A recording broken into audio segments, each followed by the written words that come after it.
High বন্ধুরা, নতুন ইনসেন্ট ব্লগের সাথে চলে আসলাম। এই কিছুদিন আগে আমি মেঘালয়ে গেছিলাম, তার একটা ছোট ইনসেন্ট ব্লগ তোমাদের দিই।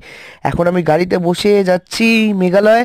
চলে আসলাম উমিয়াম লেকের সামনে। খুবই সুন্দর লেকটা, সিনারি প্রচণ্ড ভালো। একবার করে এসে দেখেছিও। এটা আমাদের হোটেল ছিল এবং এটা আমাদের বেডরুম ছিল। এবং এখান থেকে খুবই খিদা পেয়ে গেছিলো, তাই এসে খাওয়া দাওয়া করলাম বিরিয়ানি অ্যান্ড চিকেন। খুবই সুন্দর লাগলো খেয়ে।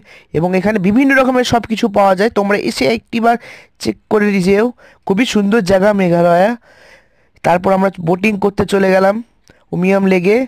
দেখতেই পাচ্ছ সিনারির ভিউ, পাহাড়ের সাথে জল মিক্সড হয়ে গেছে, সুন্দর ভিউ, দারুণ লাগছে। তারপর সোজা চলে গেলাম ওখান থেকে আমরা খুবই কম টাকার মধ্যে কিন্তু তোমরা চলে যেতে পারবে মেঘালয় সিটিতে। এবং খুবই সুন্দর জায়গা, অনেক হিলস ফলস আছে। দেখতে পাচ্ছ প্রথম ফলস। এরপর কিন্তু আমরা চলে যাবো সোজা নৌখালি ফলস। নৌখালি ফলস কিন্তু এই দেখো, নৌখালি ফলস পাহাড়ের উপর থেকে পড়ছে। এরপর চলে যাবো, আরও অনেক ফলস আছে মেঘালয় সিটিতে। তোমরা একবার ঘুরে এসো, খুব ভালো লাগবে। এখন আমরা যাই।